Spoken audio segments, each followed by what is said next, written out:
Hey everybody, this is A Side of Tilt. This is episode 4. I am Matt. I am Anthony. I'm Raymond. And we're going to give some hot info. We're going to start off right now on Worlds. Groups A, B, and C have been finalized. Personally, I woke up super early to watch some games. Tran and I stayed up a little bit to watch one of the games, but we are all caught up, so we're going to kind of do a little discussing about that. Ray, he's struggling right now. He's drinking some pre-workout for his morning coffee. So that's I ran out of coffee, guys, so I had to resort to some pre-workout. So I'm a little tingly right now. I got some morning jitters. Managed to watch some of the highlights from last night's game. So well, let's take it off. Let's start it off with just part of me kind of wants to go fresh and just start with maybe Group C with TSM. You guys okay with that? This depressing talk. We can get the sad part out of the way. So, Gen G 5-1, Fnatic 4-2, LGD 3-3, and we got TSM with the Goose Egg 6. This World's run has been a difficult to watch as a beloved NA fan and TSM fanboy. I'm not gonna lie, very difficult to watch. It just seems like they just didn't show up to play. I don't know what happened. It just seemed kind of rough. My thoughts are that they just were getting beat in like every lane. I mean, Bjergsen was doing like fine, and Broken Blade was doing like okay. I think their main game plan was to have Broken Blade kind of carry and have Bjergsen kind of just be that more like all around like. That's like usually their primary. Yeah, exactly. And I think they actually usually really shine when Bjergsen is that big time carry kind of guy. Mm-hmm. And then I think they could have had Broken Blade go for that side kind of lane, especially when they're going into that game 4 where they needed a win to at least even like have a chance of staying in. I thought they would have changed their game plan, but they didn't with Bjergsen going Galio. I will say one thing. Oh, go on. Sorry. So watching them play. At least, in like playing with other top teams in the world, it seems like they kind of like were in like in NALCS they were struggling in like kind of like the early summer split, and this kind of reminded me of like them again. It's like they're trying to find their identity and like trying to figure out how to use like their strategies and stuff like that, which they did. They found it in playoffs, and they end up winning the summer split for LCS. And then it just seems like they lost it. They kind of like lost their identity, and like I'll say that some of their plays, especially bot lane, were bad. Like like it was like every single game, like level 2, they'd lose all their like some of their spells or give a kill away or something crazy would happen. And then I don't know what game I watched, but there's a game where their jungler was doing really good, like being aggressive, stealing away some stuff, and then he just got carried away, like kept doing it too much, and then he'd get caught out. So it's like there was a lot of times where they would have this lead, and then all they had to do was just kind of ride with it, but then they would get carried away and then lose track of it. Whereas I feel like something when you're watching like Damwon Gaming, for instance, 5-1, really strong team, they get that lead and they just coast it, and they just keep on slowly ticking away and adding more. They don't get too like wild. And I felt like the same way was with like Gen G and these other like top tier teams, that like they know when to ramp it up, and then they know when like, okay, we got 2K gold ahead of them, let's slow it down, and now we just gotta outpace it. And now objectives, where I felt like TSM was like just like, okay, we got an extra kill, we stole a red buff, let's just fucking keep going, and then they'd get caught out. And when you get caught out in this kind of a matchup, I mean, it's bad. Do you guys think this is kind of like a region thing where kind of NA is kind of behind, or their meta doesn't really sync up with other regions, and we're kind of like still like having to adjust to like their play style just because ours doesn't really work in Worlds, you know? I think the TSM strategy, which is like snowball top lane, was like pretty aggressive, like pretty aggressive gameplay, right? So it's like they try to snowball through a lane and then try to just like strain you out. That's what their like playoffs run was basically like. I think that strategy is good for Worlds meta. I think it's good too. I think it's like kind of like maybe just me browsing Twitter and like seeing some analysts say like their input about like how solo queue is in NA compared to like other regions like the Korea regions or China. It's like NA solo queue, like high tier like challenger, where all the pros and like people get like get taken on to like teams and stuff like that, right? And it's like kind of just like a fiesta, and it's like not really taken seriously. Whereas in like Korea solo queue and China solo queue is like kind of like high end challenger is like really intense like gameplay, right? And everyone's like there to win and like really like put all their effort into it and like trying to get drafted, man. Yeah, exactly. And so like it's like challenger is like the fucking like Columbine. Like you're trying to do all your good shit right now. Yeah, it's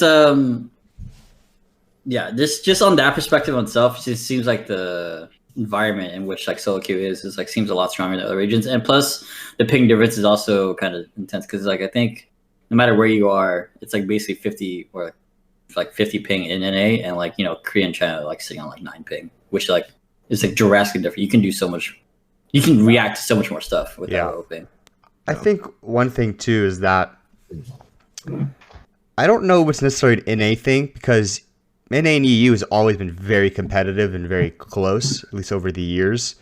I don't know if it's just when NA, for whatever reason, they hop into Worlds, man, they just like are scared or nervous or lose focus because I think once you begin to that top tier of gaming, like when you're a professional team, I don't know if solo queue matters that much. I think it does to an extent, but after a certain while, now you're just playing against other people who are pros. I'm talking about like breeding like talent. Yeah. And I get that like too. Base level talent, you know what I'm saying? Yeah, that makes sense. You're definitely gonna have way more talent in those other regions.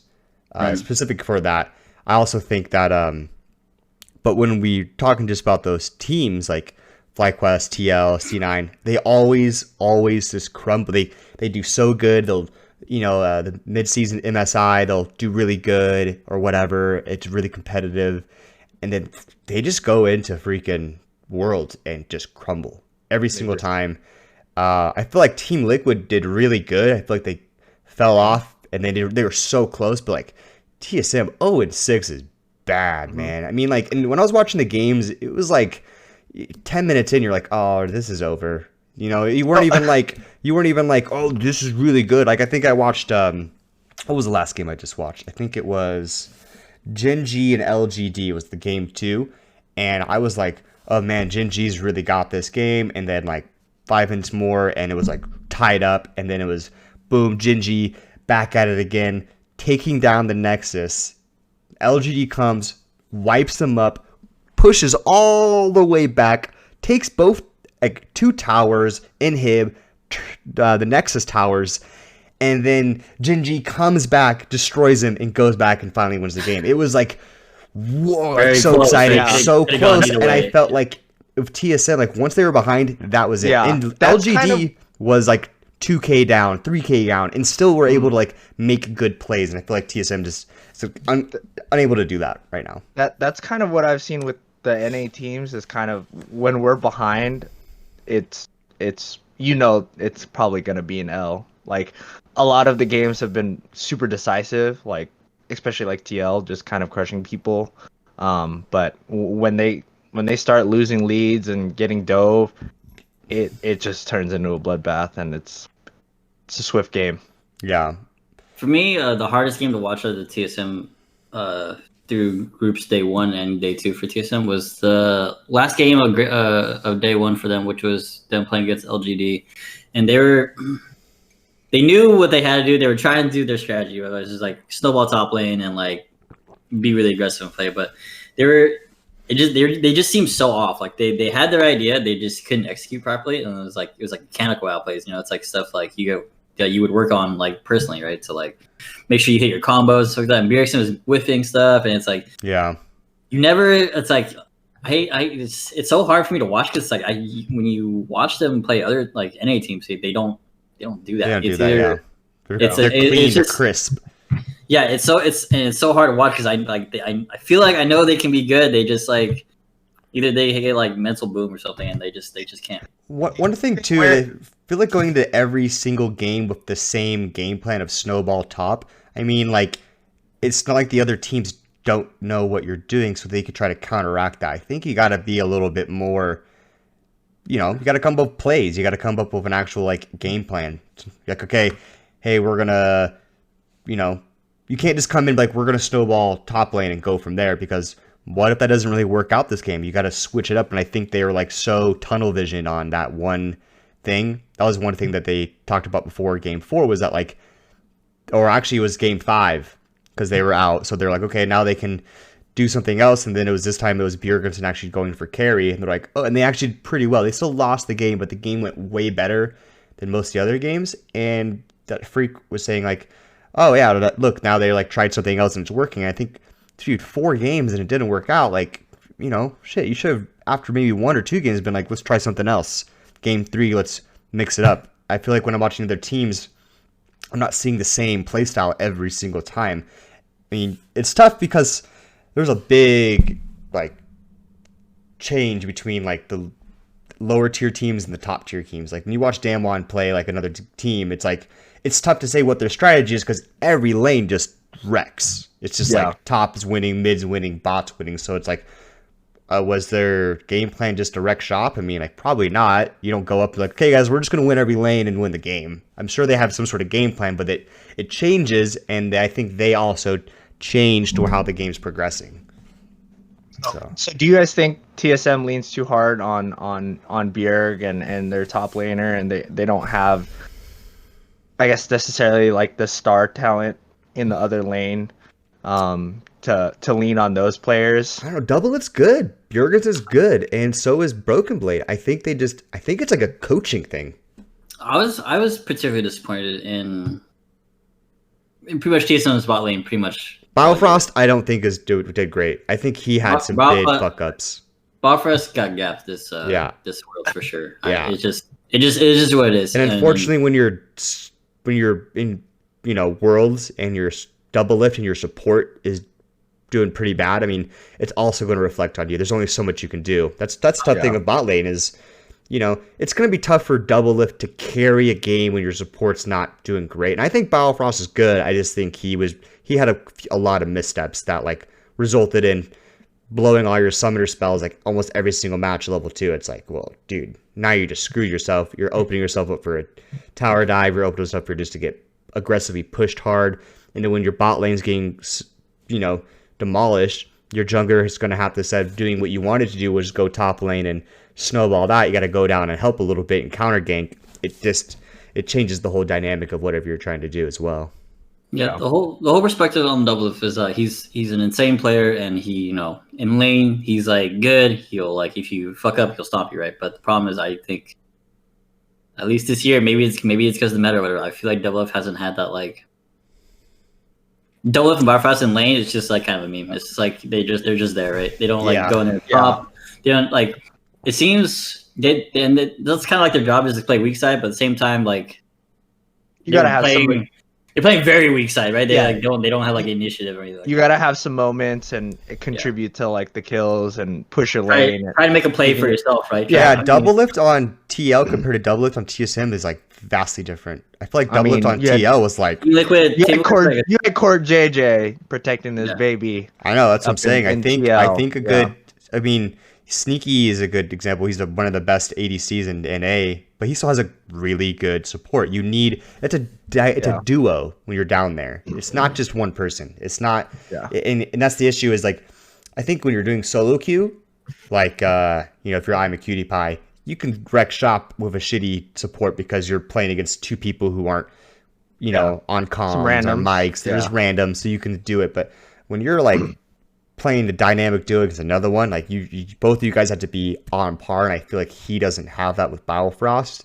And I don't think that means they have to get rid of Battlefrost. I think they have I think TSM also is like every single year they're just like removing a top lane, getting rid of jungle, getting rid of this person. I think they also have to sit there and just be like, this is our team. We're gonna kind of focus on. I hope they don't axe anyone. If they axe anyone, I would probably say Battlefrost, but I hope they don't. I would say Battlefrost as well, but I don't think they should. They gotta like, you know, it's like develop some chemistry and develop some. Yeah, no. You guys made it to Worlds.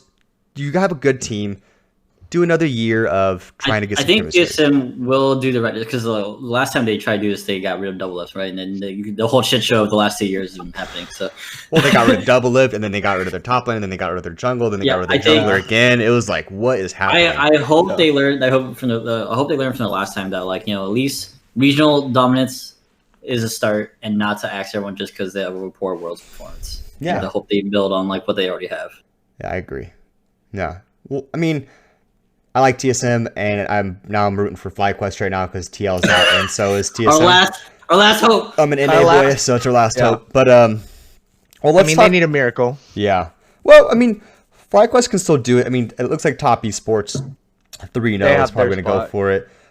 Basically, what FlyQuest has to do is win all their games. I think they can. Yeah, they can. They have to win all their games, obviously. But if Unicorns of Love pulls some weird shit, like maybe beats DRX. Mm-hmm.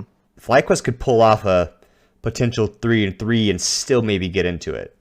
So it's better if they win all their games, obviously, but you can say about any team in any game. But I think they could afford one loss if Unicorns of Love pulls some weird shit and take some, like, basically some wins away from DRX.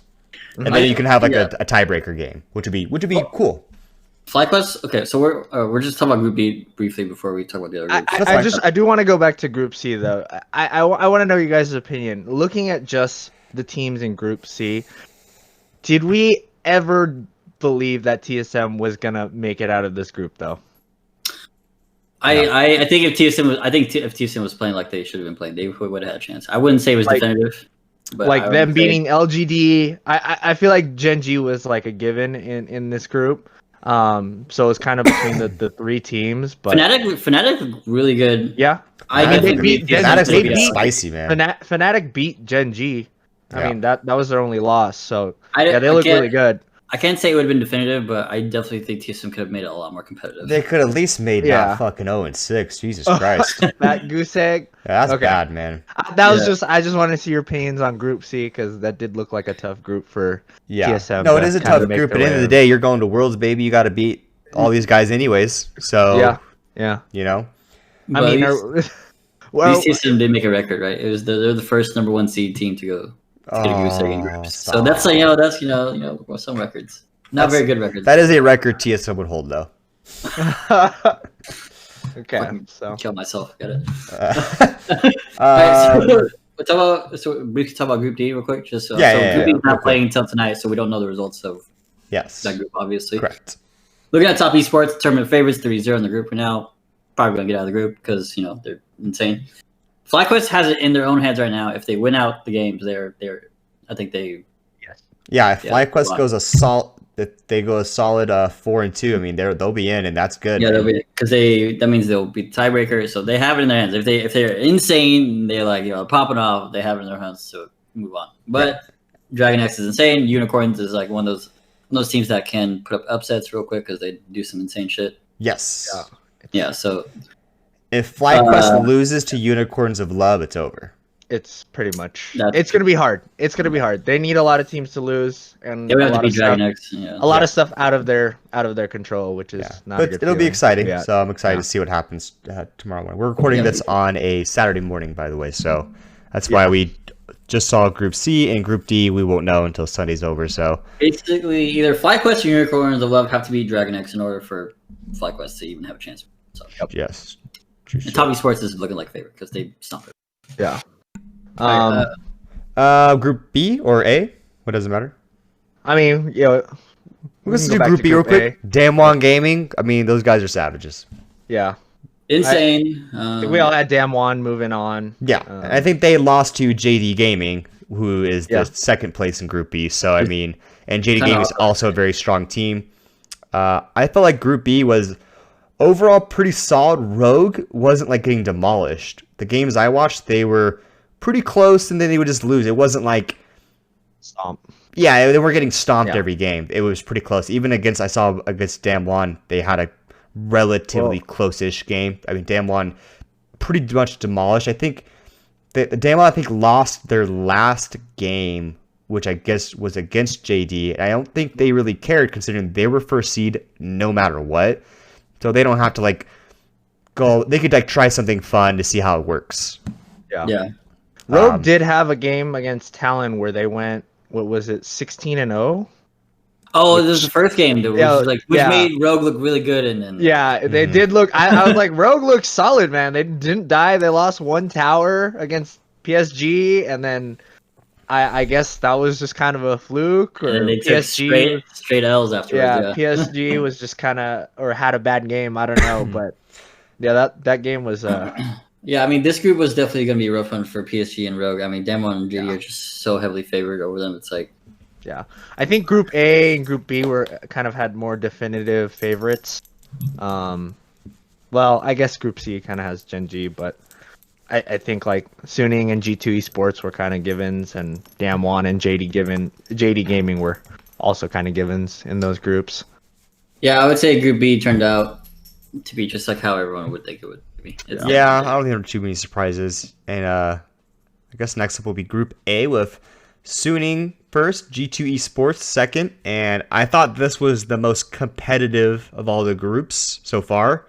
We'll see what happens with Group D. That could change. But because they had a tiebreaker, I mean, that's always exciting. Suning and G2 were both really competitive against each other, and Team Liquid, I mean, they were so close, man. So I mean, I can give it to that group. That was real close. Team Liquid really went from barely making worlds to getting third place is terrible, and there was a tiebreaker. So I mean, they easily could have gone in, man. I mean, they just needed to be that tiebreaker game, really, and it would have been good. So the tiebreaker was between G2 and Suning, which for seeding, right? Yeah, but I meant like if the games changed a little bit, it would have been it could have been another way around, and Team Liquid could at least been fighting for second place. Another tiebreaker, yeah. It was exciting. It was fun to watch. I think the surprising thing for me out of this group is I'm surprised G2 didn't come out on top. I know Suning is good. I just feel like G2 should. Hey man, the crazy thing is anything can happen in League, man. Yeah. Yeah, I mean that's true. I mean, like Rogue. I mean, yeah, Suning doesn't look bad, so. Yeah. I don't think they're gonna like if I'm gonna say who's gonna win in Worlds, it's not Suning, but yeah. Sorry, go ahead. No. So I think out of all the non-Korean and Chinese teams, I think G2 has the best shot. Fnatic has a good shot too, man. They're looking clean. Fnatic looks good, but I don't know. Looking good. G2 looking good. I was watching the EU. I can't remember what they call their league. The EU LCS, the European League, whatever it is. I know Fnatic was like. Fnatic went I think they had they went 50-50 between their wins and losses in the regular season, and they barely get into playoffs, and then they actually end up going to the finals, but they end up getting swept by G2, and G2 was actually looking really rough this season too because they were doing some experimental shit, and they were getting stomped by Rogue and Mad Lions. They were getting stomped, but then playoffs hit. When pressure's on, they come out on top, and that's all that matters, baby. Yeah. Fnatic looks really clean, and G2, I just I don't know. Maybe it's because G2 has been more dominant over the last year or last couple of years. Yeah. Maybe it's been. I expect them to do better. If we had to make a guess on who's going to be the last two teams, what would it be? Well, depending on bracket seeding, because remember, just now, just based on what we have. I think Damwon. Oh man, I don't know about the other team. Yo, I'm gonna go crazy. I'm gonna say Damwon, and I'm gonna say Fnatic. Ooh. Okay. That also depends on how they do the bracketing stuff like that. But just right now, I definitely have Damwon for sure. Damwon is looking so clean. I mean, honestly, I think they could have gone into. I think that last game they were just kind of like, well, let's fucking put Janna mid. Why not? Like they don't give a shit. Close their eyes. Yeah. Drafted. Damwon does look really good, but I mean, Top Esports looks insane. I'm not gonna lie. I feel like Top Esports just looks. So you think Top Esports and who else? They go full aggro. If I was not to pick Damwon as like they're like basically tournament favorites, I would. So my first pick is Top Esports and Damwon basically, but that's like pretty general because they're like the top teams in the game. But hey, that's fine. If I want to count upsets, Unicorns of Love. I would still say probably Top Esports, but I would then probably say G2 if they like end up popping off like randomly. Yeah. Well, I mean, it wouldn't be random because they show up when. Yeah. No, I like that. Cool. All right. Is any other final discussion points regarding Worlds? So, we're just any thoughts on FlyQuest? You think they're gonna make it out of this group? No. I'm sorry. I love NA, dude, but like it's Top Esports and Dragon X. I mean, gun to my head, no. No. All right. I just wanted it's NA and that's our last NA hope right there. It is. I'm rooting for them, but I don't think they're gonna get out. Yeah, of course, but yeah, it's not looking too hot. It's not looking good for NA for sure. It's not. Okay, so what is our next topic point? We got moving on to TFT. More related things. Yeah, we're gonna stay on right for a little bit. Yeah. So we have a new TFT set out. You guys have any thoughts? TFT Fates, right? TFT Fates set. Yes. Yeah, something like that. You guys have already played some of this. A little bit. I've played, a little bit. I haven't done any ranked yet because I still have no idea what's happening, and I really don't know what meta is. My first initial thought of it is, I actually so the last set was Galaxy set, which was fun. I didn't really like Galaxy that much. Yeah, I really like this set over the Galaxy set, mainly because some of the Galaxies they had in the last set was like kind of annoying to deal with. Yeah. The ones where it like locked one of your items and you could you only had two items. I didn't like how like every game was so different. And sometimes it was like interesting, but like sometimes I was like, I don't want to like. I don't want to have to do another weird meta because like this game is making me so I have to everyone has the same item, or we all have 1 million health, or now we only have 5 health. I was like, dude, I just want to stop it. So this one is cool where it's like it doesn't really have all that, and then it's like, oh, you get an automatic level 2 and you can get a level 4. That's cool, some neat stuff. And I like some of the champs. I think of all the champs they have in League though, I feel like it's like Yasuo's here again still. It's like I feel like they could go a little bit more out of the, it's like Zed again. It's like just like why don't you throw in like Udyr? No one likes fucking Udyr. Throw in Udyr main speaking over here. Or throw in like I don't know, like Twitch, or there's so many people you could put in that would be interesting. But it's just like I feel like they're keeping it very like similar, and I feel like I don't know if I was gonna make a whole new set like they kind of are. I'd try to do almost all new people. You have plenty of people to choose from. So, but it's fun. I like it. It's cool, and I want to get more into it. But right now, there's just so many fucking games out that I want to play. So that's the tough thing. I don't particularly feel the same way about the whole like just because they put in the same champions thing. I think what they should do is probably use the different abilities. I think that's what really matters. It doesn't really matter. Like I feel like they have some different abilities. So yeah, I think, and so I think that's pretty fine. I will say with this set, it's like I was like halfway decent the last set, and maybe because I haven't learned this set, but I get shit on every game. Ooh, I've gotten like one first place finish out of like 20 games. Yeah, I'm getting destroyed, but I'm also only playing like 1 or 2 games a week. So yeah, so it's my wife and I have been playing, and it's like, bruh, like I can't. Yeah. If I break into top 4, it was a good game, which is like it was terrible for me. I was like, bro, I wanted to win the game, but I keep getting stomped by this Zed who's fucking 3-shotting everyone in my team. Yeah, I was also watching a lot of like Skara videos last set, so I was like, oh, cool, I could do this, and I was watching that, and he was getting coached during it too, so it was interesting.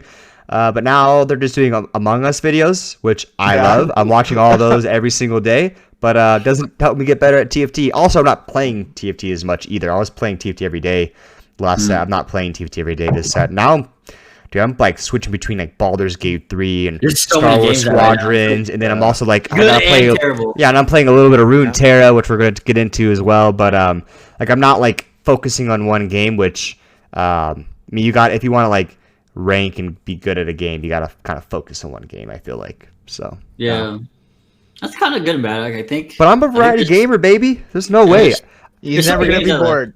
There's so many games that like you can pretty much play what you want to play and then like chill. I could never be a streamer of one game, bro. There's no way. Too tough. Be a 24/7 league like Disguised Toast plays 8 hours of Among Us every day. It's like, dude, like that game is fun, but not for 8 hours a day. That's why he's so good. Yeah, I couldn't imagine playing like a competitive game all day, which I like. Like I like competitive games, but I can't be angry for 8 hours of a day, you know? Yeah, it's a lot, man. I mean, even like I'm a Cutie Pie, like he's not playing much League anymore. He's playing like Genshin Impact right now, and he was playing like Apex Legends. You get tired, man. You want to take a break. League is a good game, but like, you know, you start switching from different games. And Scar's playing TFT every single day. Now he's like focusing more on other things, especially with the offline TV group. They're doing Among Us and Phasmophobia and just doing other random stuff.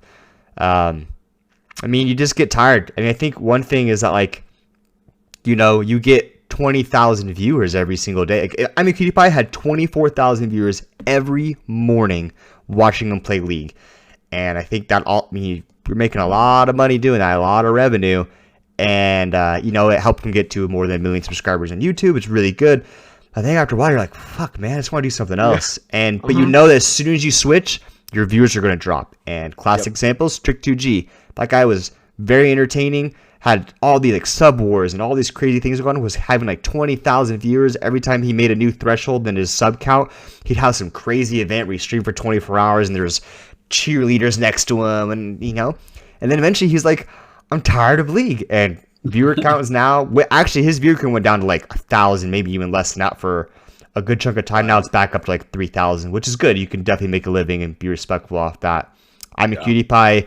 He's looking at 2,000, 3,000, sometimes 4,000 now. I mean, it just happens, man. You can't keep it up. Disguised Toast is that way too. Hearthstone, biggest Hearthstone streamer, and then that slumped off, and then he started going back up with TFT, then it went down, and now he's with Among Us, and Among Us will eventually die down, and what's going to be next, you know? I think that's just with the new games that come out and like what piques your interest. Right? Oh yeah, exactly. But it's not like but I think it's tough when that's your career. Yeah, you know what I mean? Yeah, definitely. If I had like one game for my living and stuff, I'd probably be like irritated. That's why being a variety streamer is probably the better choice. Yeah. Although you might not get like the high end, like high end viewer counts that like people that are focused on one game would be. For your mental state, probably a lot better. But I mean, you could make a living off 2,000 average viewers. Yeah. Plenty of streamers do it. Especially especially if you're doing YouTube and advertisements and that kind of stuff. I mean, you can make good money. Bro, I would fucking kill for 2,000 viewers. Are you kidding me? Right? I'd kill for 100 right now. Yeah, bro. Please watch our stream. Anyway, plug in the stream. Like and subscribe. Please like and subscribe. But anyways, we kind of off topic. Sorry about that. But yeah, I think TFT's fun. It looks like I want to get back into it, but there's so many games, so I can't comment too much. But I think it's a lot better than the last set for me personally. Yeah, I like the synergies and all the different. I don't know. It's always interesting to see what kind of like synergies they come out with each season. I mean, you typically have like the reskin of the Brawler Blaster, sniper type stuff. Brawler Blasters. I mean, I got carried to plat and with Brawler Blasters, so I'm not complaining. But I don't know. Yeah, like Matt said, I don't know if it's just because I don't watch enough streams and play enough, but I still don't know the meta. I still don't know what carries. It seems like the learning curve for this one, at least for this set, for me was a lot steeper. I'll agree with that. I don't know. Yeah, I play at least like kind of often, I guess, but not like super dedicated to it. But I still get shit on. So. All right, next topic, Runeterra, which I know that Tran and everyone else hates on me for it, but they are coming out with some new stuff. So they are now coming with a new card, Landmarks, which is a so they're going more, and this game's always been Magic with a little bit of Hearthstone mana system. So it has the fast pace of Hearthstone and also a lot of the kind of cards types and the gems or whatever for shards, I think it is. But anyways, to get new cards from Magic. So now they have landmarks, which is going to be a permanent. So you put it down. It right now at this point can't be destroyed. It doesn't attack. It does take one of the 6 slots, but it has some sort of effect. So there's 2 that I've seen. The Helios one, I think, which is for I can't even think of all the damn things. The one or whatever Nocturne's part of. That's one out, and then also a couple of new cards coming out. Soraka was announced. She's going to be part of Targon. And then we also have Tom Kench. And he seems very interesting. And Soraka seems very interesting too. The new landmark that accompanies Soraka is going to be if you heal 22 plus either units or 22 plus health. I'm not exactly too sure on it. You win the game. Just outright. You just win the game. You win the game. So what kind of exotic card is this? it's a lot. So I think the landmark cards are going to be a new play style. What I'm hoping it adds isn't just every deck now has a landmark. I'm hoping it's more of like it adds more variety. Is what I'm hoping. And I think that's their goal too, is to add variety. Are landmarks win conditions? Like, no. It's just like another permanent card, like an enchantment or. So does it take up a bench slot for like your unit? It does take up a bench slot. So if you want to have, you can't have 6 people attacking. If you have a landmark up, you can only have 5. So yeah. So as like a buff to. Yeah, it's like another thing that can do. I can look it up real quick exactly what. Does every champion get a landmark card now? Not every champ. I think they're probably going to add every region's going to have a landmark thing. So the landmark card that you mentioned isn't specific to Soraka, so it's just healing in general. To Targon. Yes, correct. Okay. Press pause. Show me.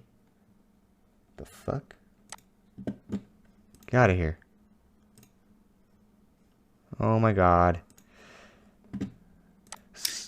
Give me a second, because this thing's being stupid. All right. So I know you played a lot of Hearthstone back in the day. Do you feel that?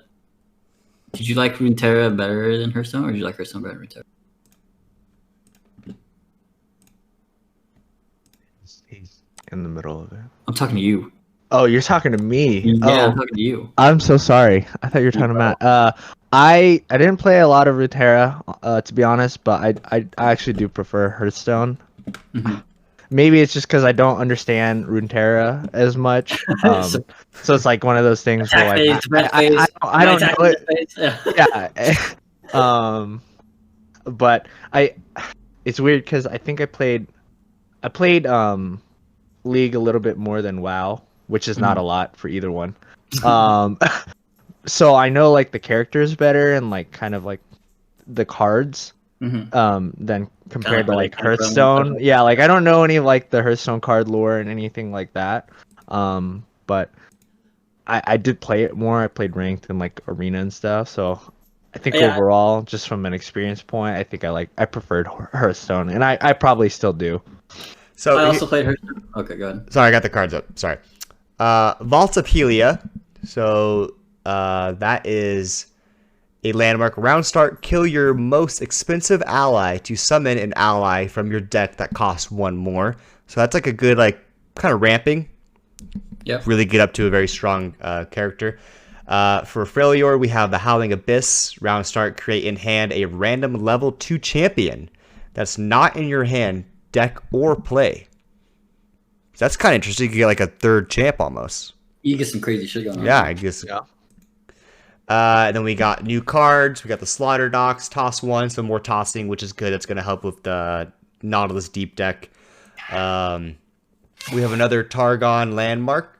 Here's the one I was talking. Star Spring, heal damage allies 1. Then, once I've seen you heal 22 plus damage from allies, win the game. That seems a little nutty. Does that mean you have to play it and then all the healing after that is only counted? Yeah, it has to see it. Well, okay, so with healing, I'm kind of doing this based off my knowledge in Hearthstone and like my little knowledge of Runeterra. Healing, you have to have cards that have higher health because if not, because everything else gets one shot, you don't get healed off. So it's like well, so Soraka's mid game stuff. Yeah, exactly. So you won't pop off early with it. Soraka's new thing is that her support ability. So when she attacks someone to her right, she heals for +1 or +2 or something like that. And there's definitely some cards that heal. But I think it has to heal the actual ally cards, not yourself, so which will make it a little bit tougher to get the 22+. Still very difficult in general because, like I said, you have to be in that kind of mid to late game where cards have higher health stats, and you can't getting wrecked by like an aggro deck. That's gonna be taking your health you can't down. take damage to your Nexus, and you gotta keep your Straka alive because that's like probably your main healing, I assume, outside of like some other spells. That actually might be well, the landmark card itself heals as well, but it only heals one. Okay. Yeah. That's a lot of rounds, though. Yeah, exactly. Yeah. So the game's not gonna be that long. Game's a little bit quicker than that, but it's exciting.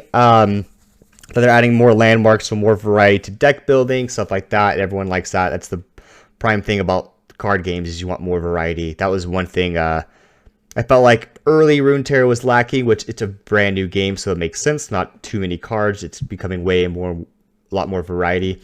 Hearthstone, same thing I felt like was lacking for a while too with the lack of cards. But when newer games, I mean, you got to takes time from the build up the cards. So people want to make their own cool, neat little decks, or at least get the meta deck and put a twist to it or something like that, instead of just being like, there was one thing of Hearthstone is like Dr. Boom was a classic one. Like if you didn't have Dr. Boom in your deck, you had a shitty deck. That was a poor decision on Blizzard's part. They made a card so powerful where it had to be in your deck. Yeah, and then like a week later, they're like, this card is no longer part of like standard. So I think, and that's fine. I think in Runeterra, I think is trying to avoid having like one super strong card, and they've been making adjustment. That's the cool thing about online card games is you can make adjustments to a card. It's not printed out. So that's good. So you can't just instead of banning outright, like which Magic kind of has to do, you can make adjustments. So it's good. Full global ban cards because they made it too strong. Too strong, exactly. Wilding out, they're also adding more like competition type stuff to Runeterra, so we're probably gonna start seeing more of that on like esports kind of things. They're adding more visuals to cards. So that is kind of weird. I haven't seen. There hasn't been really a lot. For like a while. I think Riot's probably avoiding it because right now it's a little lacking in variety. You're going to see like Pirate deck, Ezreal deck. You're going to see, a couple aggro decks. You're going to see right now like the Trundle, Leona deck. Like you're just going to see like those main decks all the time. And I think they're waiting to add more variety so that it's like, ooh, what this person get? What's this person have? So you got a lot going on. And you can catch some tournaments from like Mogwai and a couple other guys. Mogwai's one of the bigger Runeterra streamers. I'll say it's interesting because when new games come out, it's like I think what Riot's thing is like even they did with Valorant, it was to kind of let the esports scene kind of develop naturally first before they start blasting whatever they want to do. And I feel like Blizzard take notes. Yikes. Yeah, Runeterra hasn't had that. Yeah, and I think it's because they don't have the biggest base of players, and I still think they're trying to build it up and get it going. You don't want to, there's letting it grow.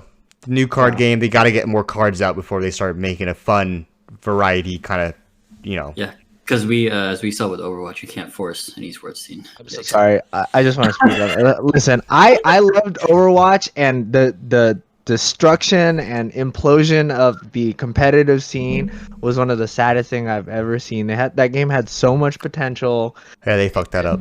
It had a fan base, and they just went into it I think too fast and didn't adapt to what players needed, and they weren't ready for the community. They weren't ready for it, and they went into it too fast. And Blizzard's been fucking up, man. So I respect Riot. Please take time with your competitive scene. Don't rush things. Yeah.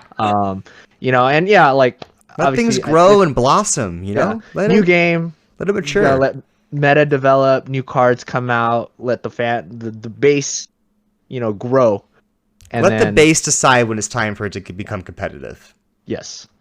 Well, I think we're good on Riot now. What else we got going on? I do. So I do want to talk because I was talking with Ray a little bit just right before you were looking up or whatever. Oh, sorry. Yeah, How do you feel between Runeterra and Hearthstone? Like, say you're peak when you're playing Hearthstone a lot, and then compared to your peak at Runeterra, which do you think you have more fun in? I guess. You're asking me or Ray? I'm asking you. I already asked Ray. Right now, I would say. I think I'd actually honestly pick Runeterra. I'm having a lot more fun with Runeterra. It is way more free-to-play friendly than Hearthstone. Yeah, that was one thing is, like, you took a break from Hearthstone, man. You came back, there was 8 expansions, and you didn't have all the things. I felt like Arena in Hearthstone was like, you had to get 4 wins or you just lost money.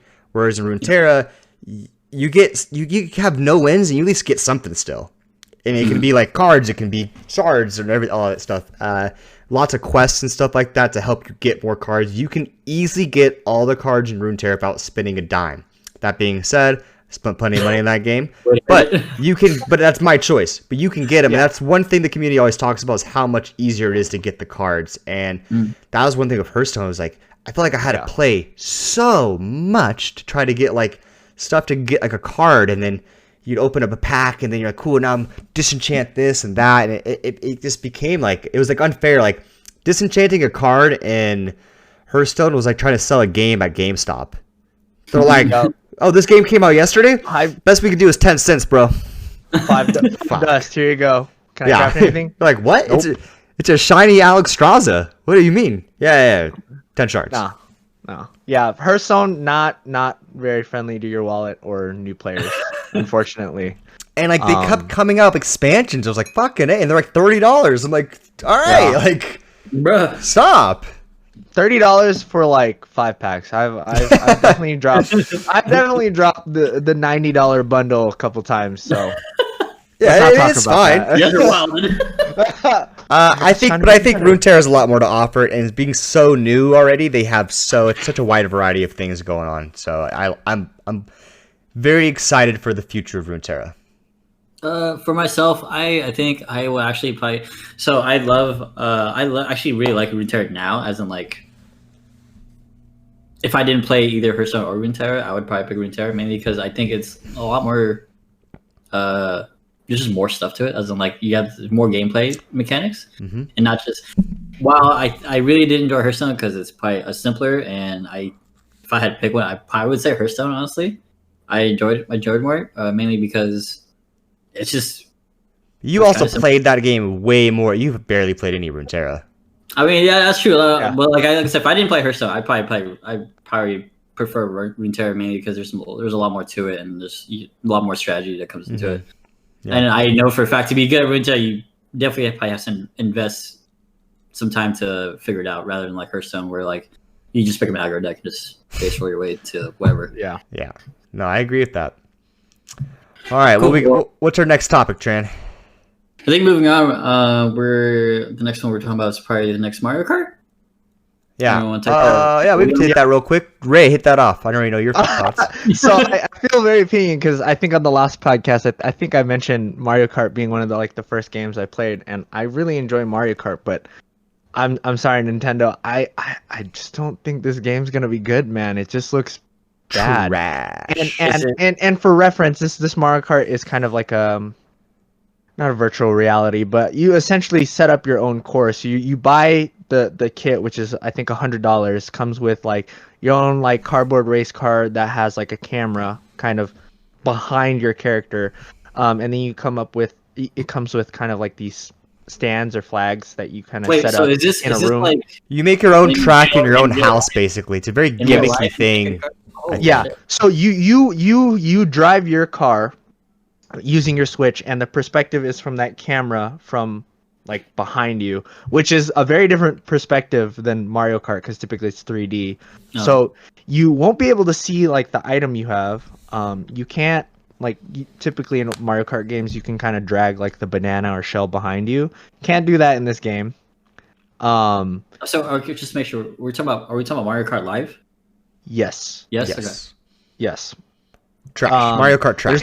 There's no online support, so like you have to play other players. They have to like physically be there with you on the same track. And in the middle of COVID season, what are you thinking, Nintendo? Jesus. I don't know about this. Like it doesn't. I think they're reducing their demographic because like it's not meant for outdoors. So you need open space. You need to have friends. Which, hello. And I don't know. Like you always have like the track variations. Like the game will add like the effects and obstacles to your track that you set up. Yep. But I just don't think it's gonna be the same. Yeah, it's really weird that they're actually making it kind of like you said, reducing the demographic, as in you have to be in the same room as the other player, and you have to have enough space to set up a course. Yeah. And it's like it seems like a very. It doesn't seem like it would go well. I expect the same thing. I like the idea. I don't think it's going to. It's a gimmick. Well. It's mainly for like young kids that want to do a thing in their house. They're gonna. Parents are gonna be like, "Fucking A, spend $100." Kids are gonna set up a track, play it twice, and never touch it again. And then Nintendo's gonna be like, "Bang, got $100." Yep. And I do like what they did with the cart though, because the cart actually responds to like if you hit a banana, it will spin out like in real life. Or if you pick like your like 50cc versus 150cc, your cart actually goes that speed. Like there's like a noticeable difference. Yeah, but I just can't see it being good. I'm so sorry. I love Mario Kart games, but why? So okay. So if you're watching the course live, right? No, not through your Switch. You just see the carts moving around, right? Yeah, but like, you have to play through your Switch. Your Switch, so you can see the items and like whatever you see on the track, right? That's very. I'm glad that someone tried this idea. I don't think it's gonna go well, but I'm glad some people are trying to think outside the box. You know, yeah, it's great. Yeah, I mean, they think outside the box of Mario Kart, but when it comes to Pokemon, they're like, no, shame. So transitioning into Pokemon. Unless you guys have anything else to say about Mario Kart. No, that game's trash. Pokemon 25th anniversary coming up. Yeah. Yes. So they are going to be releasing. So, few things for Sword and Shield. New expansion come back, like the Tundra Crown or something like that. Apparently, they're going to have almost every single legendary Pokemon out for that. I think, except for Deoxys or whoever like the God Pokemon is. I think they're cutting him out. But they're going to have like every single legendary Pokemon. So that's pretty neat. That'll be cool. That's going to be in one game, is that what you said? Or not? Yeah, apparently. That's going to be nuts. So that's going to be really cool to have. There'll be a couple more Pokemon, more things to do in the game. I really enjoyed Sword and Shield. I had a lot of fun. I didn't play the last DLC, but the standard game itself, I fully enjoyed. I thought it was really good. I thought it was a little easy. I thought the difficulty could be ramped up a little bit more. I just remember old school Pokemon was like you had to grind. Yeah, like Brock. If you had like Charmander and you were going against Brock, fuck man. Brother, you gotta get 5-6 levels on. And Pokemon Yellow when you had Pikachu before Brock. Oh, so hard. I mean, like I feel like it was a little more difficult. And that's fine. But it was a fun game. I did fully enjoy it. Sorry, talking about the difficulty. I do think they like really lowered the difficulty last game. Oh no, yeah. Hold your hand through the whole thing and like you like don't have to like you really. I played Pokemon when I was like 6. Like I don't think you had to dumb it down. You know, it wasn't like 6. I think 6-year-olds are probably smarter now than we were. So I mean, like I don't know why they didn't make it so easy. Yeah, so it was really weird, like seeing how much they hold your hand through it and like how much they lowered the difficulty of it. Yeah. But go on, yeah. So another thing is rumors. So. When Pokemon Eevee and Pikachu first came out for the Switch, that was like, or Let's Go, that was going to be like, there were rumors that they were going to do the same thing for the Johto region. So with with gold and silver. Mm-hmm. Now it looks like that they just like rebought or remade the trademark or whatever. I don't know how that stuff works, but basically they are going to. It looks like are setting up to make a new Heart Gold Soul Silver game. That's apparently going to be going to the Switch as a port. question is it going to be like Let's Go, or is it going to be like more like Sword and Shield, or is this going to be Heart Gold, Heart Soul Silver straight up onto the game? Like 2D, like 2D like it was on the Game Boy Advance or whatever. So little debate there, but one thing is that now apparently rumors are that with the 25th anniversary, all of the games are going to be on the Switch. So you're going to have probably not Fire Red or whatever and Leaf Green, because that's pretty similar to Let's Go.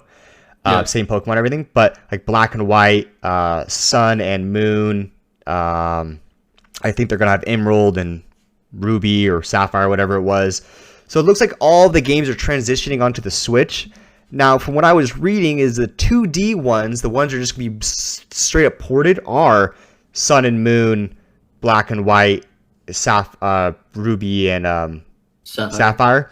So it looks like Heart Gold may be a change of either like Let's Go type or more like a remake like Sword and Shield kind of, which will be interesting. I really enjoyed Let's Go. Super easy again because you got experience from just catching Pokemon, which made it nice, but like there's no you could fuck everyone up. It was so easy, like over level, but it was very fun. It was neat, and they might do that with Heart Gold and Soul Silver, which that is actually my all-time favorite Pokemon game. To be able to go into the Johto region, get all those Pokemon, beat through Elite Four, then go all the way back to Kanto, go back all those 8 badges, do that whole thing, beat their Elite Four, and then you fight Red. Was so sick. I loved it. I am so confused as to why they haven't done something like that again. Like that's like literally one of my favorite games too. It's like I don't know, like just travel. Nintendo don't get it, man. Just travel all of it, man. Just have me go through the whole journey. Like, why am I specific to a region, bro? Just make one game with all the regions, please, and just let us catch all, however many thousand Pokemon there are. I remember the craziness of going. You beat Pokemon Blue, Red, Yellow, and then you wait a few years and then you get Gold and Silver, and then you go through Gold and Silver and you finish that region, but then you go back through and it was such a surprise too. You had no idea. You get to Red at the end, and it's fucking awesome, dude. It's fucking amazing. That's easily the best Pokemon game, I think. A lot of people really like Ruby and Sapphire, which are good too, but for me, the going back thing, and I really like second gen Pokemon too. They were very good. They weren't very clunky. I liked the legendary dogs. I thought that was neat. The whole thing was really good. You had like Red Gyarados. It was so much fun, man. Yeah, they put so much stuff into Gold and Silver. It was actually insane. Like going for Red and Blue, obviously they're the originals. They're great games. You play them. They're awesome. But then going to Gold and Silver, they did it so much. They basically just like same thing as Red and Blue, but they were like, we're gonna add second gen, and you can still have the same thing. I was like, this is the best game ever.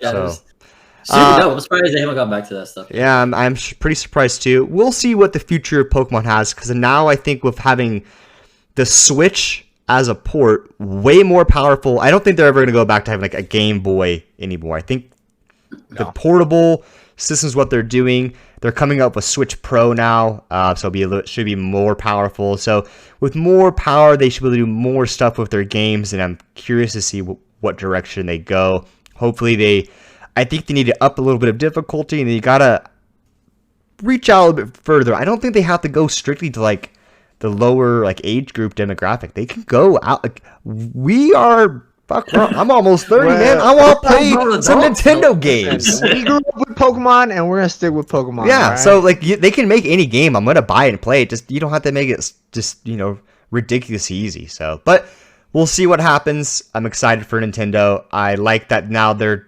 going their own direction of like they're not following like the E3 like we're gonna release our system the same time that Xbox or Microsoft and Sony does. They're just like we're doing their own thing.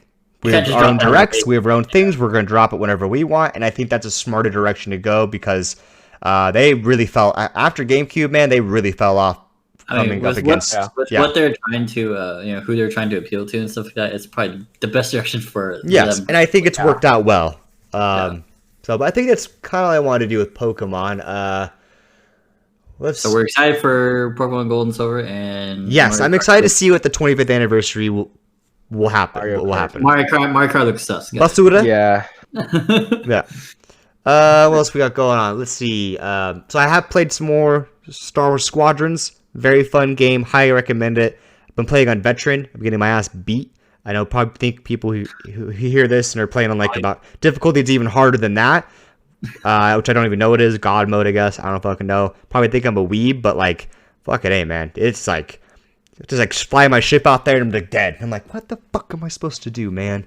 So last time you were in chat with us while you're playing the game, I'm pretty sure you were just raging. Oh my god, he just kept dying. he was struggling, man. I'll tell you this much, I never get the medal for not dying. Achievement not accomplished. Got it. So you guys haven't played Baldur's Gate 3 yet, right? No. We're playing that tonight, correct? We're playing that tonight. Yeah. Okay. So I'm not gonna talk too much about it, but for those who know, it's very similar to Divinity: Original Sin. It's basically D&D, but on your game. Baldur's Gate is a actual city in the D&D lore. It's, Baldur's Gate 1 and 2, it's just classic Dungeons and Dragons games. They have straight up rolling in Baldur's Gate 3. You roll for your perception, you have passive perception, you have stealth, you roll for your attacks, there's crits, there's critical fails. So it's very as similar as you can get so far to it. I haven't played too much because I want to play with the boys tonight. So if we're able to get 4 of us together, we can play and talk about it next week when we record on next Saturday. Yeah, it'd be really cool. I think I played Divinity: Original Sin 2. I completed the game. I have when I completed the game, I had just over 100 hours into it, and it was it's a great, it's a storyline progression. Very fun. You're the character. You evolve through the storyline. You give your character upgrades and stuff like that. And I'm actually really excited to follow the same path in Baldur's Gate. I think with having kind of newer mechanics and kind of updated graphics and just it's a very pretty game. It's sleek. The story is cool so far. I've only been an hour in. I'm not going to say anything, I don't want to ruin anything, but it's cool. Now I'm I play Dungeons and Dragons almost every single week, and I'm the DM in my group, and I'm very into the lore. I have 12 D&D books, campaign books, rule books, even just a couple lore books. I have lore stuff just downloading my thing, so I'm very entwined into it. I even have the Legend of Drizzt books that I'm reading, so it's very good. Highly recommend it if you're into that kind of turn-based kind of gameplay. Also, it has a strategy, move people here and there. Very good. I like it a lot. Yeah, I'm really excited for the co-op adventure to just hang out and just do a story together with the boys. So. And speaking of Dungeons and Dragons, I want to talk about the new rules that are coming out. So, I don't want to get too serious on this, but right now there's this weird thing where people are so offended by everything that now they are removing negative features on races in the game. So orcs no longer will have a negative thing to their intelligence, and kobolds will no longer have a negative to their strength. It's because it's almost it's a form of racism in the game. Relating it to, you're an orc, you're automatically stupid. You're a kobold, you're automatically weak. And you're an elf, you're automatically super smart. It's like they're making races better than others. I think it just makes races more unique. Personally, for me, a -1 modifier to your intelligence does not mean you cannot be a orc wizard. It just means that when you set up your fucking points, you put a little bit more points to it, and now when you are that, from a role-playing standpoint, when you are that super smart orc, it stands out even more. Just because you have a -1 modifier to your strength as a kobold doesn't mean you can't be a fighter as a kobold. You're the fucking kobold that hits the gym more often, and now you got bigger muscles. I just think it's a little crazy, and there's even a thing now. I don't think they'll do this, but they want to remove the word race from Dungeons and Dragons. I just think it's, listen. What are we pandering to? Yeah, what are we pandering to? And I get it. Listen, what's going on right now in real life is terrible. There is racism. I get that, and no one is for that. But to pretend there's no in a fantasy setting that there's no difference between elves and orcs and goblins and humans. Yeah. We grew up watching Lord of the Rings and Harry Potter and it's Star Wars and shit. I mean, there's differences, and it's okay. Doesn't mean you can't be a smart orc. Doesn't mean you can't be a strong. Doesn't mean you can't be a dumb elf. I mean, the whole point of the game is you can really make a character the way you want it to, and I think now with Tasha's hideous cauldron, or not Tasha, it's like Tasha's cauldron of everything. I got it's coming out in November. It's gonna have more set of rules. It's gonna make it to even where like you just pick a race, whatever race you want, and you can just move the modifiers however way you want. I think that really is removing like the special part of picking a race aspect of like, you know, picking your character. Right? Exactly. That's always part of it. Like Skyrim, when you're like, I want to be like a Nord. Okay, what are Nords good at? This. But sometimes I'm like, I know Nords are good at magic, but I'm gonna be a rogue Nord who's super stealthy. Because you know what? That's what I want to fucking do, and that's fine.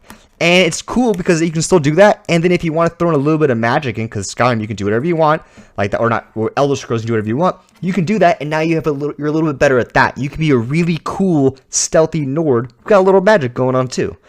And I think by just being like, no, there's no races. You just pick this guy has pointy ears and he's green and looks this way. He's not a different race. And there's no positive or negatives. He's just like you, man. We're all the same. Yeah. It just seems so like it's pussy, man. That's just what it is. It's I kind of understand where people are kind of relating the whole like yes, science fiction race thing to like what's happening in the world right now, which is obviously really terrible. I don't agree with it either. I'm not gonna lie. I think the whole aspect of having, you know, it's a fucking video game, bro. In a fantasy setting to have like different, you know, attributes for certain. Yeah. And I think people are looking at the word race and comparing it to like real life race. First of all, I'm going to say this. In any fantasy setting, humans are humans. There's no black, white, Asian, anything like that. It's just the human race. It's man. And then there's elves. They all have different skin colors, but it's just elves. There's no like there's more like the orcs and the elves hate each other. The humans and the dwarves have beef or whatever. Like, that's what it is. It's not like humans hate humans. And I think when it comes to like real life, we're just humans, man. And I know there's different things, but I think they're they're reaching out a little too far. And I get what they're doing. And hey, we all want to make people happy, but I think it's going a little bit too far, and it's kind of silly.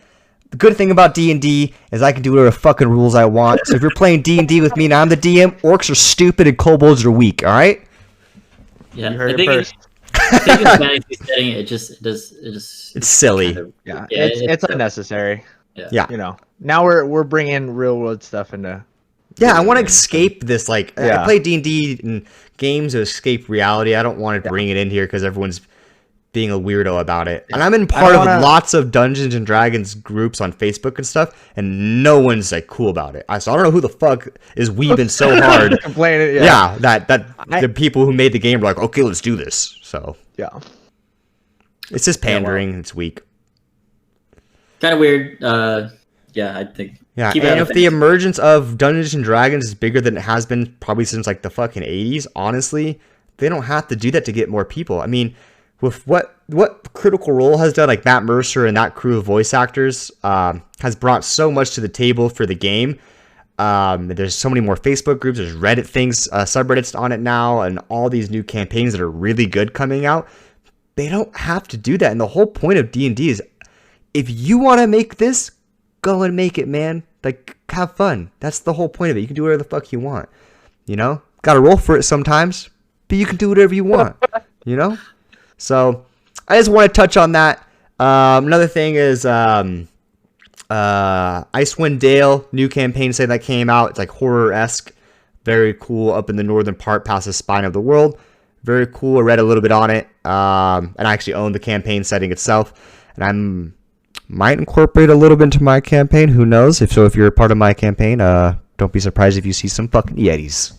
What's considered horror-esque in the D&D world? Isn't like there's Curse of Strahd is a classic one. There's like vampires and things like that, and you just make it sketchy. So like you walk into this castle and you see like a dead body hanging there, drained of blood or whatever. Like you can make it horror-esque.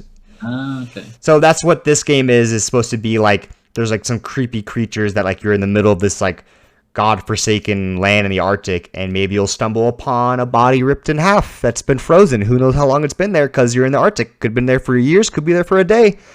who knows? And then some crazy creature comes out of the ground with its mouth on its stomach and tries to kill you. You know, exciting. So you could make it pretty crazy. So I was reading it this week, and I come up with some cool ideas to see how I can incorporate that, which I can, and I will. So if you're a part of my D&D group listening to this, be careful, bro, because you might get killed in the frozen wasteland. Cool. Well, you got anything else to say about that? No. We're not. I'm upset that that's what they're doing, but like I said, I don't have to follow those rules and do whatever the fuck I want. So. Yep, I'm in the same position with you. You got anything else on that, Ray? Yeah. Nah, just leave us like gamers alone. Leave politics out of this. Yeah. Just let us be. Let's be gamers, let me pick bro. whatever race and attributes I want. All right, man. Next, they're gonna take guns out of GTA. Yeah. Yikes. Okay. you go. The whole game is just you going to work. You're gonna take out my. You just go to work, pay your bills. Got what taxes. Are we gonna have? We can't like pick skin tones when we're making our character anymore. Just no. Yeah. Everyone's Asian. I don't. So moving on from there, let's talk about some things that happened last week. Mainly movie trailers. I want to get into is Free Guy movie trailer just came out. I think this week. Yeah. With Ryan Reynolds, that's his sexy ass. Ryan Reynolds. Yeah. He's so I hot. love Ryan Reynolds. You know, beautiful man. He's just so smart and talented too. Yeah. Just something to say about it. If you haven't seen the trailer already, it seemed.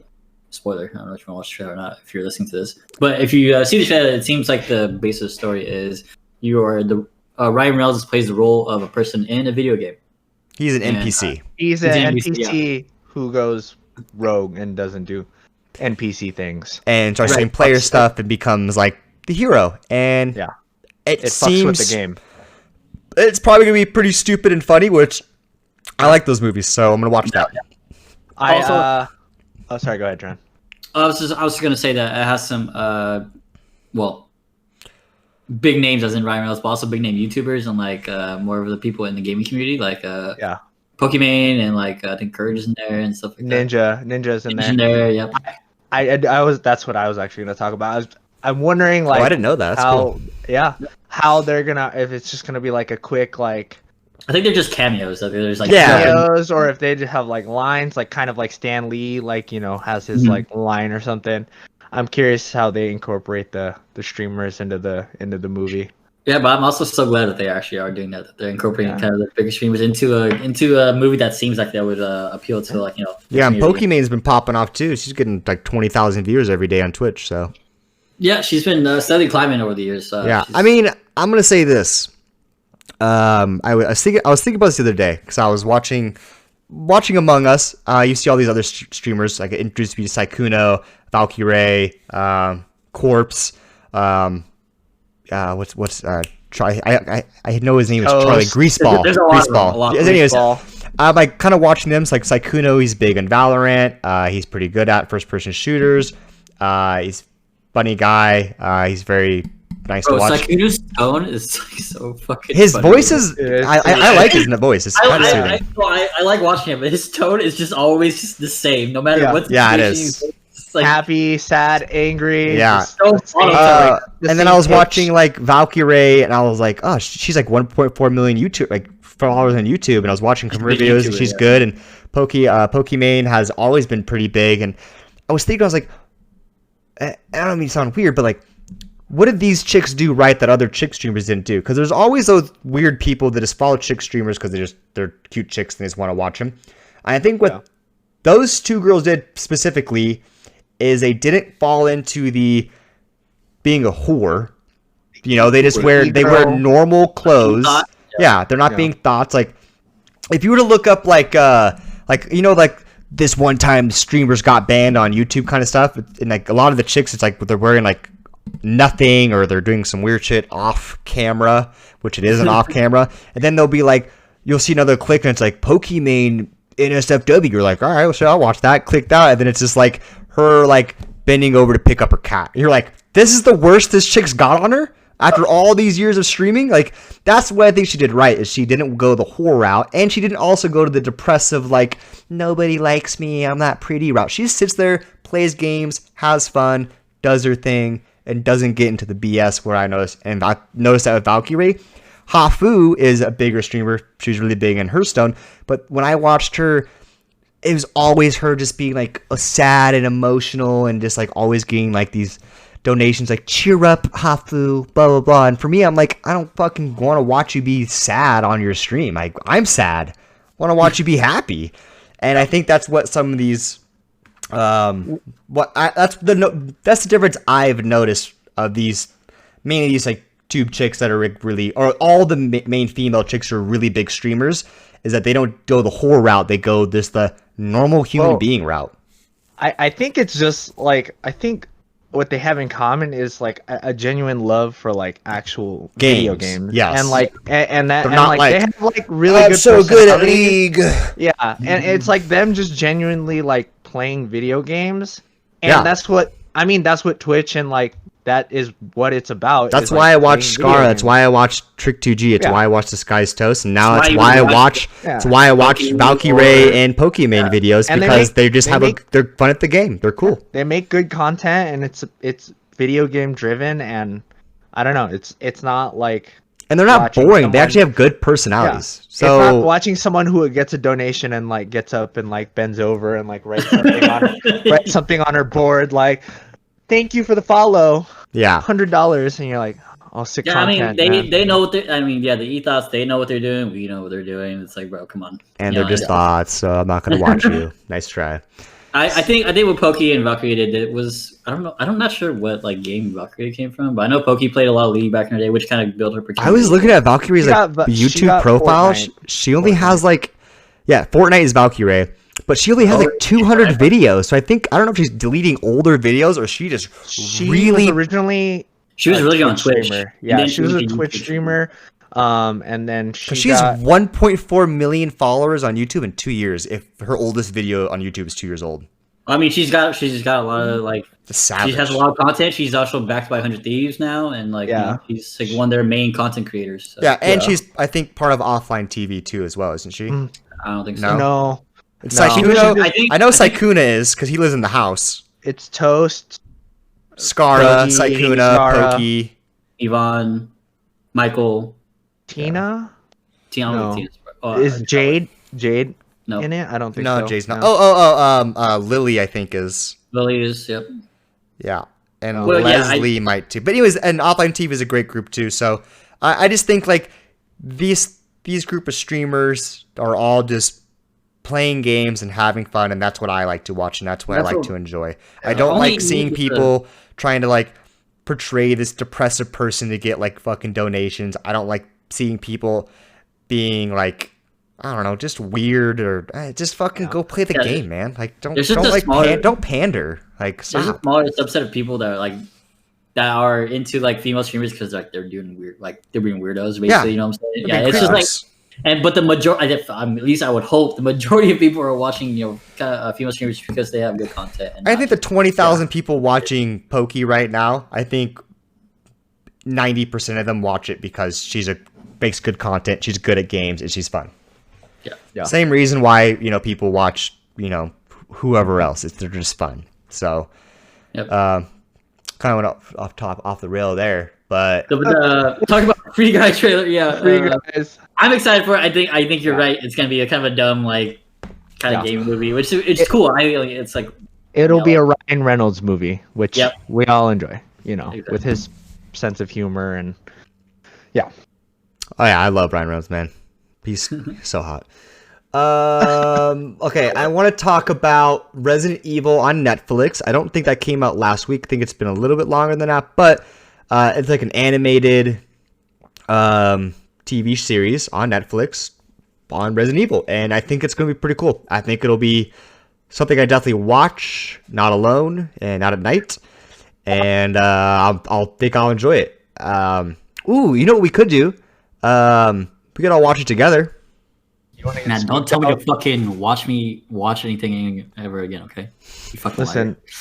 Wait, Sorry, did man. you not? I am gonna watch it. I've been busy this week. You're so dumb. I am gonna watch it. I swear, I'm gonna watch it. No, I actually want to watch it just in general, but Resident Evil is free, and we can watch it together. It's not free, but we all have Netflix. We can watch it together. I think that'd be fun. Yeah. I'm excited for it. I think it'd be really cool, and I'm gonna watch it either way. Hopefully, I'm gonna watch it. Hopefully, it's not terrible. So it's Resident Evil, so I think we're all obligated. It'll be spooky and crazy stuff. Speaking of Resident Evil, there is a movie trailer out for. No, there's not a movie trailer. That's what we're talking about. Animated Netflix series. Yeah, the animated. Sorry. But I think they are remaking a movie for Resident Evil, but I haven't seen it for that. I was thinking of the actor for Resident Evil for the other movie. Gotcha. Yes. Monster Hunter trailer has been out. I think this game or this movie based on a game that people really like is going to be trash.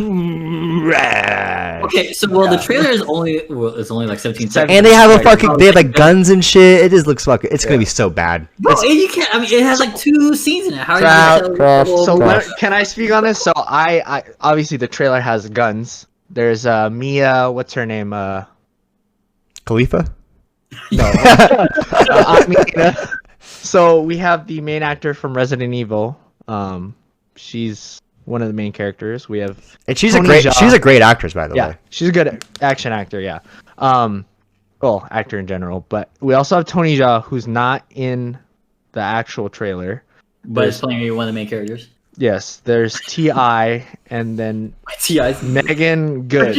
So we have a very interesting cast of actors. I did see a picture on IMDb where they don't have guns. They have like actual swords and, stuff from the movie. So yeah. Hopefully it's not all about guns. It's gonna be bad. But I'm gonna watch it. I'm gonna watch it so I could talk about how shitty it was. But I'm not watching it in theaters. Yeah, I don't have high expectations for this movie. No, the highest grade this will get for me is probably a D. Yeah. I am surprised where they got the idea for guns from. Well, I mean, because they kind of have guns. I think they have guns. No, they have like heavy bow guns and stuff. Like heavy bow guns. I don't know. Yeah. I think that trailer is like the beginning of the movie, and I think something happens where they're like taken to a different world or a different time. Yeah, why do they do shit like that? Just fucking make it like Tony. You got that layout. Just make the game into a movie. Like these directors trying to get all fucking creative. It's like, no, stop. No one wants to see your fucking twist, bro. Throw me in the world. I don't need to see guns. You're not fucking Steven Spielberg. No one gives a fuck about your twist you're gonna add onto it. Okay? No, this is definitely like a Michael Bay film right here. I don't know about this storyline. Yeah, it's gonna be bad. Explosions. All right, I want to hit on this real quick. Henry Cavill. So Superman played a good Superman. I just think Superman's a very boring superhero, and I didn't think the movies are very interesting. Man of Steel, I didn't like too much. Then this guy, they say he's going to be Witcher, and a lot of people were like, no, he's not going to play Witcher. He's Man of Steel. No way. And this dude fucking crushed it. Have you guys seen Witcher? I think half of the. Okay, you gotta watch Witcher. Anyways, this man crushes the role. He is fucking Geralt. I was so shocked, and he's fucking yacked. He plays it really well. So now people are just now he's like really shining out in the nerd community. He had a video of him making his own computer. He plays lots of games, plays WoW. So people are really starting to really enjoy him in the nerd community, and as am I. And now people are like, Henry Cavill, James Bond would be cool. And I think he would crush it. I think he'd be a good James Bond. I think he has the looks for it. He has the physique. And I think after seeing him and go from Superman to Witcher, I could definitely see him filling the role as James Bond. Then something came out too, because people want more World of Warcraft movie kind of stuff. Someone made a little clip of him, not clip, but a picture of him being the Lich King. Arthas. And I think that would. I posted it on the topics. I think that would be perfect for him too. It's very similar to Geralt. He could play the honorable knight as Arthas, and then you watch Dismise being to a darker kind of figure, which Geralt is already a mixture of both. So I mean, like, you just transfer that into the Lich King, and you're good, man. I think that'd be sick as well. So I'm excited to see. I mean, I'm not just because a lot of people post like I want Henry Cavill or whatever actor is this thing does not mean it's going to happen at all. It's very cool topics to bring up though, and I think it's very neat. That being said, I don't think they're going to put him as James Bond, and I don't think that we're going to have another World of Warcraft movie anytime soon. But if they do that, I'm for sure all for it. You think he's gonna play those big roles and do a good job at them if they? Yes, if they put him in those roles, I think he would kill it. After seeing him in The Witcher, he'd make a good James Bond, I think. Yeah. So I'm excited about that. Anything else? You guys want to talk about Spider-Man 3? Well, the only I think, well, as far as I know, the only other update that we have on Spider-Man 3 is that Doctor Strange. Doctor Strange got confirmed to be on the cast, so they're gonna. Yeah, watching the trailer, it looks like it's gonna be kind of dark. It's gonna be like Venom. Might see Tom Holland's like bad side, I guess. I don't know. Part of the thing I like about Spider-Man is how like carefree the character is, and to make it go from like both the first Spider-Man 1 and 2 being very just him being a jubilous kid and he's a superhero. It's fun, and I like that. That's what I like about Spider-Man. I think what most people like about Spider-Man, to see it go more the darker route will be interesting to see Tom Holland portrayed that way. Is this? Oh, sorry. Go ahead. Sorry. I think it'd be a good change though. I don't know. It can be. It's like that weird progression of being like a superhero, but there's always going to be like that dark point, right? When you're a superhero, like even Spider-Man at times has like really dark times. So I think it'd just be like an interesting route to go, you know. Marvel's been crushing the movie business, so I have high hopes. Yeah, I mean, I have faith in them to do a good job. You guys remember back when Spider-Man 2 was released, and then like the whole fallout between Sony and Marvel, like agreeing on. Oh, and with the Amazing Spider-Man, Andrew Garfield. Mm-hmm. Yeah. Mm-hmm. No, I'm talking about the last one. Oh, I'm talking about the one with Tom Holland. Oh, yeah. Yeah, the whole like they couldn't like figure it out or something, and so like Spider-Man 3 was gonna be weird. Well, it's so strange because like Sony owns Spider-Man, but Disney owns Marvel. Spider-Man is part of the Marvel universe, so it was these weird like ownership rights, and then people were really afraid because we finally found our guy that everyone is very agreed that Tom Holland is a good Spider-Man. We want him as Spider-Man, and with this that whole agreement thing or disagreement that was going on between, I guess, Disney and Sony, people were really afraid that they were going to make another rehash Spider-Man, starting over again, pick a new actor. And I'm really glad that I don't know what agreement they came to, I'm glad they were just like, no, just, put your shit aside and make a good movie and keep. I just kind of wondered if both sides have like a hand in the pot in this movie. I hope not. I hope not. Yeah. Because then it gets weird. Are really good. I just hope they don't they don't add like too many. Because then you start seeing conflicts and like what each one wants, and then it's gonna be fucking Last Jedi all over. It's again, like a political type of thing, and it messes up the movie, man. Yeah, just make a good movie. Don't fuck it up. We the people want to see a good Spider-Man movie. We don't want to see you guys' fucking twists. No one gives a fuck. Okay, talking to you, Ryan Johnson. Fuck you. What else we got going on? Oh, I think we're kind of getting towards the end here. I kind of want to touch on traditional sports, maybe because we're still in the finals. Yeah. So we have Game 6 tomorrow night, I think. Yep, and watching. Oh, maybe we can just talk about the Game 5 fucking tragedy that happened at the end of the game. I want to say one thing about basketball in general, quick. I've always been like, why do I watch this game more often? It's so much fun. I always watch it, like playoffs and everything. And then I was watching the game last night, and I remembered why. You can't even fucking breathe on someone without them calling a penalty. And it's so annoying. Like, sometimes you're just like, let them play the fucking game. Like, there's one play I saw where, like, LeBron James is a fucking, 6'9", 250 beast of a man. He's sprinting down the court. Ball gets baseball tossed to him. He runs, grabs it. A guy's in front of him. He takes a step to try to slow down, and unfortunately knocks him over. And they're charging. And I'm like, this guy, he's kind of weak to me sometimes. I feel like at your feet. man. Yeah, I feel like sometimes, and football's going that way too. It's just like, let them play the game. It's like, sometimes you'll see these things, like, the guy jumps up to try to block the shot, and like, well, his body momentum went an inch forward, and so that's a foul. And it's like, come on, dude. Like, what? Like, let him play the game. It's so weak, and it's like, call. And it's so annoying. Like, I feel like games need to be like, it should be more like, oh shit, you can't do that. That is a penalty. Not like that is obviously. Yeah, like we need to go back to more blatant shit and let people play the game. They're trying to find this balance between not letting the game get out of like hand, right, and like, but like also letting them play. And I think there's just like, I don't know, it's a tendency for refs to sometimes take over the game too much. Because they think it's starting to get too chippy.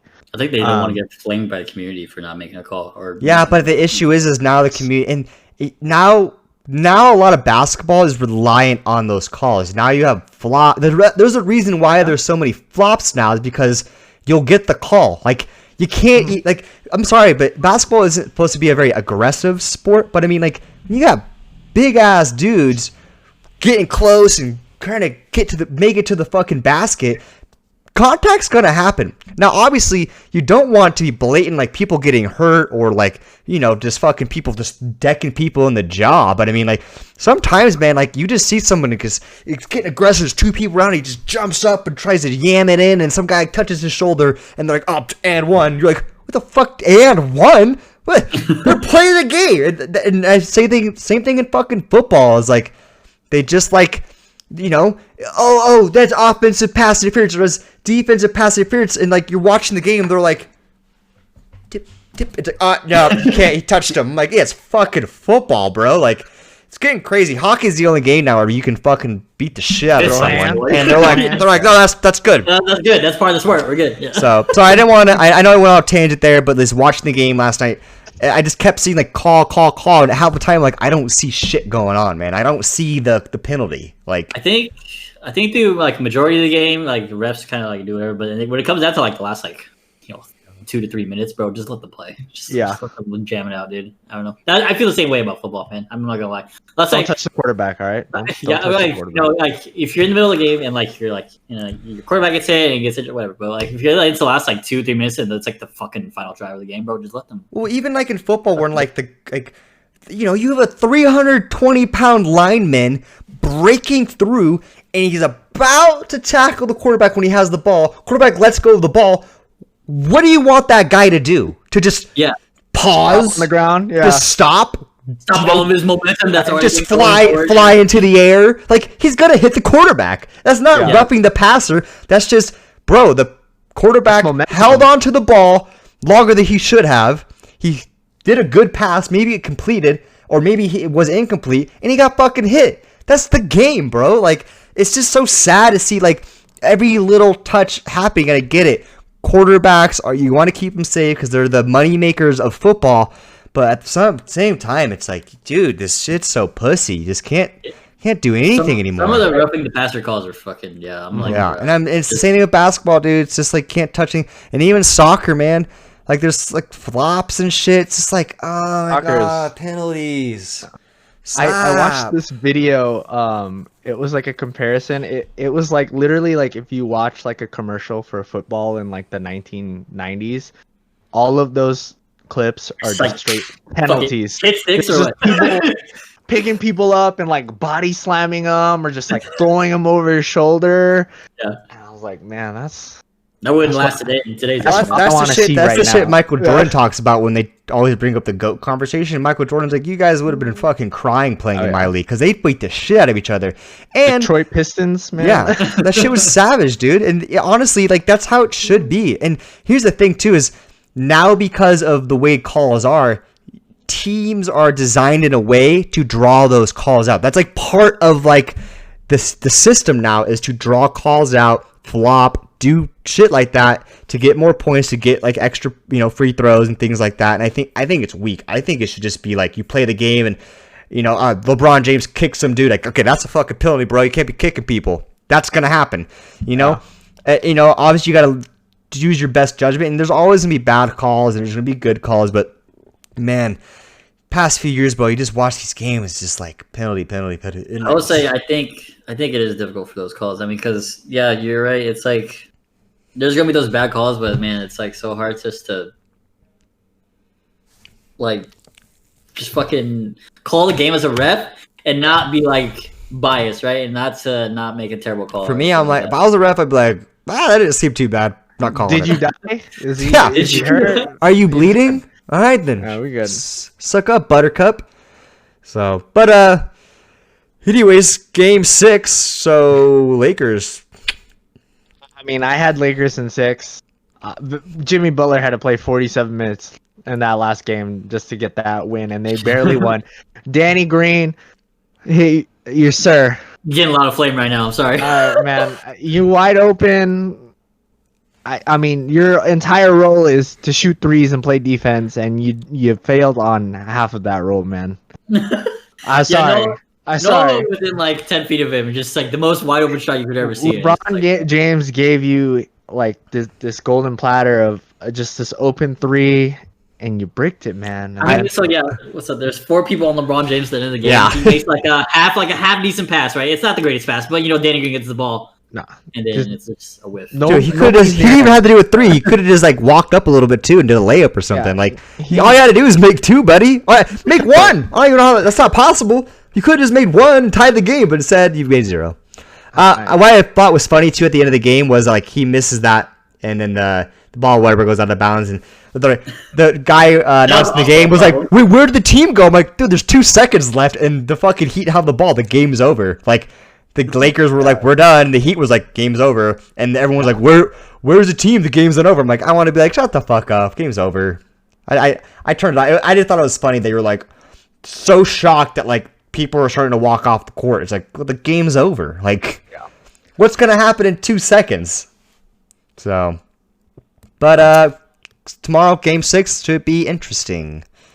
Danny Green's not gonna get the ball. We know this. I think LeBron needs to learn to yam that shit himself. Nah, there's 4 players on him, bro. LeBron James. You gotta trust your teammates, and sometimes it just doesn't work out. I think he made the right play. He did make the right play. He did make the right play. He's gonna get flamed for it, and so obviously Danny Green is already getting flamed. But to say, I will say this: I can't make 3s to save my life, so I can't hate too much on these guys. So I mean, we're not getting paid millions though to. It's true. Play basketball. So. I'm not getting paid millions to do anything, so. Yeah, that's also true. Yeah. Please help. Please like and subscribe. Football. So funny thing. No, we're not. I know what you guys are thinking about. I don't know what you're talking about. I'm not talking about that. So the Bucks lost to the Bears. Now I want to bring this up. Where was that? Tom Brady didn't know what down he was in. Tom Brady didn't know what fucking down it was. And also, well, okay, so there's like I saw it in like a press conference after the coach said that he knew what down it was. So I saw anyways, that too. so this is what happened. This is apparently this is rumors. I wasn't obviously in the fucking locker room, but this is what happened. QB Tom Brady was in the locker room throwing his helmet and yelling, "Someone needed to tell me it was 4th down." One teammate yelled back, "You don't have Belichick to carry you anymore." Savage. Then Nick Foles walks into the Bucks locker room, approaches Tom Brady and said, "I see you snub me for a handshake again. That's no way to treat your daddy." Big Dick Nick comes in and shows Tom Brady what's up, and I think if this shit's true, especially the first part with Tom Brady's own teammate saying Belichick isn't carrying you anymore, that's not good. It can't be true. It's too mean, dude. It can't. I can see it happening. I could see it happening. I could possibly see the Brady thing happening, but there's no way Nick Foles is walking into a locker room. Bro, Nick's got the fucking cannon on him. I'm talking about that cock, okay? That's why they call him Big Dick Nick. And that dude came in, fucking pulled that cannon out. Everyone backed away, and he told Tom Brady, "Who's daddy?" Either way, not a good showing for Tom Brady to lose counter downs or who the fuck or where the fuck happened. Yeah, and if that's all true that he missed counted downs, I think that really dispels the whole thing of Tom Brady being so like leadership minded and so smart behind the line. Because if you don't know what fucking down it is, I mean, what are you I mean, it's not like they're fucking 0-4 or like 0-5. No, they're doing fine. It's just you lost to the Bears, which aren't great, and it's kind of sad that you don't know what down it was. I mean, the Bears are now for him. Fucking look up the Bears. As a quarterback, I feel like you gotta know what down it is. All your team should know it, like, because everyone else just runs around, right? And like, but you as a quarterback should probably know. You should know it's fourth fucking down. How many yards you need to get, you know. That's the whole point. Like, you're the guy. Like, you call audibles. You're basically a coach. Yeah. So, other than that, Packers are killing it. Aaron Rodgers is doing really good. I actually am a big Aaron Rodgers fan, even though I don't like the Packers that much. But I can appreciate Aaron Rodgers.